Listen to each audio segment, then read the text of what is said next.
48 घंटों के भीतर 14,000 से ज्यादा बच्चे मर सकते हैं। यूनाइटेड नेशन यूएन ने मंगलवार को चेतावनी जारी करते हुए ये बात कही है। यूएन के मुताबिक अगर गाजा में और मदद नहीं पहुंची तो यहाँ के हालात भयावह होंगे। नमस्कार, मैं अली नकी, आप देख रहे हैं the leader Hindi. Israeli PM Benjamin Netanyahu ने 19 मई को गाजा में सीमित मात्रा में खाना भोजन भेजने की इजाजत दी थी।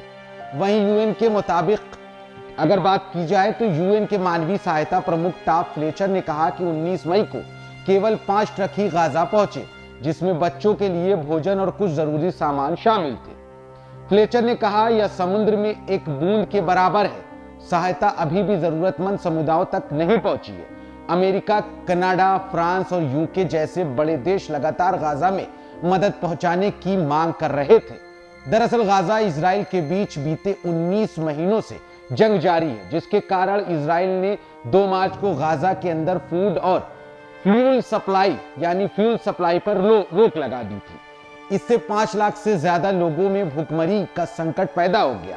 टॉम फ्लेचर ने एक इंटरव्यू में बताया, अगर हम उन बच्चों तक मदद नहीं पहुंचा पाए तो अगले 48 घंटों में 14,000 बच्चे मर जाएंगे। गाजा में बड़ी संख्या में बच्चे कुपोषण का शिकार हैं। उन्होंने कहा कि गाजा में फूड सप्लाई पर रोक से पहले हर रोज लगभग 600 सहायता ट्रक आते थे, जिसके मुकाबले अभी दी जा रही मदद काफी कम है। फ्लेचर ने आज गाजा में शिशु आहार और खाने से भरे 100 ट्रक और पहुंचने की उम्मीद जताई है।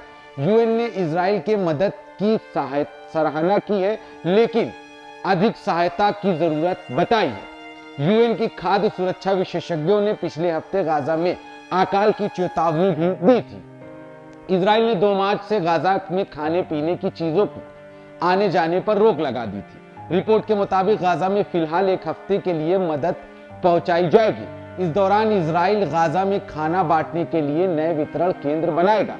ये सेंटर इजरायली सेना की निगरानी में रहेंगे। इसका संचालन अमेरिका की निजी कंपनियां करेंगी। ये खबर काफी ज्यादा इंसान को झिझोड़ देगी। हमारे हिंदुस्तान से लेकर अन्य मुल्कों में बच्चों के खान पान के लिए किसी तरह की कोई रोक नहीं होती, लेकिन गाजा और इजराइल के बीच इस जंग में आखिर उन बच्चों को ये तमाम चीजें झेलना पड़ रही है।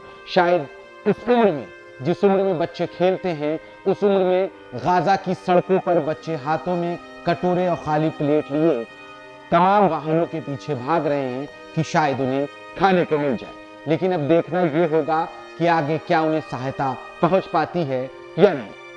फिलहाल हमारे इस कंटेंट में इतना ही। तब तक के लिए बने रहें द लीडर हिंदी के साथ। नमस्कार।